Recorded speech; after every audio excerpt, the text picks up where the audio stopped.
Esta historia comienza presentándose a nuestro protagonista, Eiji Aono, el cual se encontraba un poco cabizbajo al ver cancelada la cita que tendría con su pareja por su cumpleaños. Saliendo por su cuenta, observa el cine en el que se suponía que saldría con su novia, Miyuki. Imaginando las cosas que podría hacer con ella, rompía su imaginación y caminaba sin notar que había entrado por accidente al Distrito Rojo.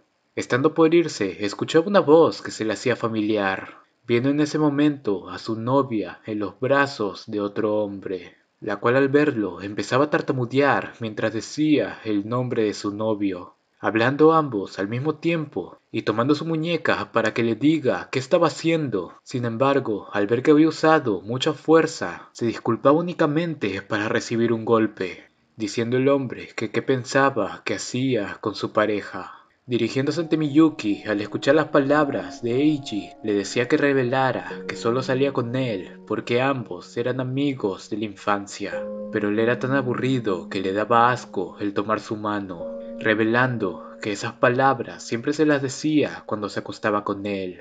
Y al ver que no contestaba, le decía que si tanto le gustaba a Eiji, su relación podía acabar. Debía elegir entre él o Eiji, respondiendo desesperada al borde del llanto que no la dejara. Sin él no podría seguir viviendo. Viendo la cara del prota, se reía con arrogancia ante lo que pasaba, y le decía a Miyuki que entonces dijera quién era Eiji, respondiendo fríamente que él era su amigo de la infancia, pero también era su pareja violenta e insistente, al punto de ser un acosador patético. Escucharla rompía su corazón, y Kondo le decía que en ese caso debía dejarle las cosas claras, diciendo con crueldad que ya no podía seguir siendo su novia, y no quería que le hablara más en la escuela.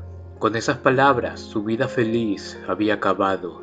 Volviendo a casa, se encontraba con su hermano mayor y con su madre, pero al escucharlos hablarle, simplemente los evitó y por el shock de todo lo que pasó, se acostó en su cama y esperó a que el tiempo pasara. Sin embargo, no podía parar de tener la misma pesadilla, soñando cada vez que iba a dormir sobre cómo Miyuki lo engañaba, rogando porque eso se detuviera. Había llegado al punto de incluso tener miedo al dormir. Y al día siguiente, de camino a la escuela, veía a Miyuki, recordando los momentos de la infancia, de la promesa que se habían hecho de niños. Queriendo acercarse a ella, al voltearse, su amiga se paraba frente a él, diciendo que no debía acercarse a Miyuki porque era alguien violento. Escuchar eso lo sorprendía, y la amiga de Miyuki le decía que no iba a permitir que él la siguiera molestando. De esta forma los días pasaban y escuchando el timbre de su celular veía mensajes de una cuenta desconocida, los cuales aumentaban y decían que era un abusivo, una escoria que simplemente debería morirse, no entendiendo por qué le decían eso cuando él no había hecho nada malo. Arrojando su celular para escapar de esos mensajes y al día siguiente, entrando con temor a su salón de clases, se dirigía a su asiento y escuchaba los insultos de todos sus compañeros dirigidos hacia él. Murmurando que él no había hecho nada malo, la amiga de Miyuki golpeaba su pupitre, argumentando que ella nunca mentiría, y expresaba que si incluso Kondo lo había dicho, era claro en quién se debería confiar. Ambos eran las personas más populares de la escuela, todos confiarían en ellos en lugar de un delincuente como él. Lamentándose, pensaba sobre por qué le pasaban estas cosas. En el descanso, Eiji comía su almuerzo con una expresión muerta, viendo en su celular cómo la presidenta de su club le decía que sus actividades se habían cancelado.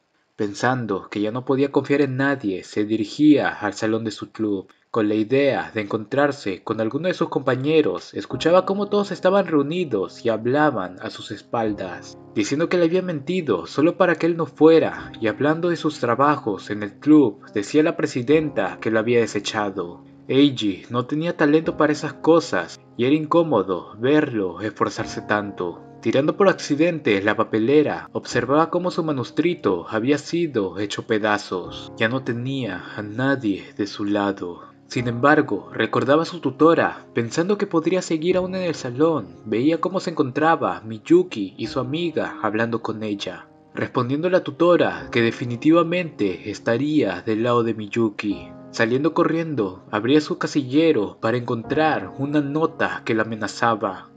Y volviendo a casa, su madre al enterarse de que cancelaron el club, le decía preocupada que debería tomar un descanso. Luego de la muerte de su padre, su madre había sido tan fuerte para no preocupar a sus hijos, y su hermano estaba dando todo de sí mismo para cuidar de la familia, creyendo que tendría que soportar todo esto para que nadie sea infeliz.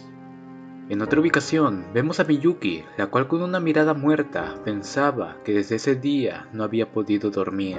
Pensaba en por qué las cosas habían pasado de esa forma. Habían ocasiones en las que pensaba que todo había sido un sueño. Si no hubiera sido porque Kondo se encontraba allí, se habría aferrado a Eiji diciéndole que no quería terminar con él. Viendo todo el acoso que recibía, sentía ganas de romperse a llorar. En un inicio, todo era una relación con Eiji que no avanzaba mucho, y su amiga había malinterpretado las cosas y le presentó a Kondo. Había tratado de negarse, pero al ver a Kondo se había sorprendido por las cualidades que tenía en comparación a Eiji. Pasando por muchas citas entre ambos, habían terminado besándose, y de esa forma ella le había entregado todo lo que le pensaba dar a Eiji, diciéndole al chico que ella no tenía culpa alguna. Y cuando estaba cerca del cumpleaños de Eiji, al escucharla decir que iba a salir con él, le decía con frialdad que en ese caso simplemente saldría con otra chica. Al ver su sorpresa, le decía que al verla siempre dándole prioridad a Eiji, estaba claro que él no era importante para ella. Por eso deberían terminar con su relación, teniendo que tomar en ese momento una decisión, y de esa forma fue como lo escogió a él y se engañó pensando que Eiji la perdonaría. Había pensado durante 10 años haberse casado con él, pero una voz en su interior la hizo dudar, y ahora sentía que debía confesar que fue ella la que había mentido, que fue ella la que había sido infiel, pero tenía miedo de perder todo lo que tenía. Al día siguiente, abriendo su casillero, el acoso seguía siendo el mismo, y escuchaba como todos hablaban acerca de él. Entrando en el salón de clases, veía cómo en el pizarrón exponían el lugar donde vivía, pensando que por culpa suya el restaurante que había dejado su padre, preguntándose el por qué tenía que pasar por todo esto, encontrándose con Kondo, el cual lo veía con arrogancia, preguntando el por qué había dicho todas esas mentiras, respondiendo que simplemente porque era divertido. Le había quitado a su novia y ahora lo había perdido todo. Le encantaba arruinar la vida de los demás. Ante esto, Eiji perdía todas las fuerzas que tenía y su cuerpo colapsaba. Dentro de la enfermería, la maestra iba a contactar a su tutor, y levantándose pensaba que nadie iría a ayudarlo. Los maestros seguramente confiarían más en Miyuki por ser la alumna estrella, y no podía hablar con su familia para no preocuparlos. Desde que lo traicionaron, su vida se acabó. Aún le faltaba 1 año y medio para terminar la preparatoria, y no sabía si podría aguantar hasta el final. Viendo cómo, entre todos los mensajes de insultos, llegaba un mensaje de la presidenta de su club, diciendo que después de lo que hizo, no lo querían ver más en su club. Leer que ya no lo querían ver más era la gota que colmó el vaso. Entre llanto, pensaba que él no había hecho nada. Subiendo las escaleras, se sentaba y pensaba que su vida sería de esta manera, por lo que debería acostumbrarse. Tenía que hacer que su corazón se acostumbrara al trato de los demás. Pensando en aguantar las palabras que le decían todos, empezaban a resonar estas mismas en su cabeza. Basura, muérete, idiota, escoria. Pensando que sería más fácil acabar con todo el acoso saltando de la azotea, se dirigía a esta para allí dentro ver la silueta de una chica, y en medio de la desesperación y sin ninguna escapatoria, conoció una chica que cambiaría el destino.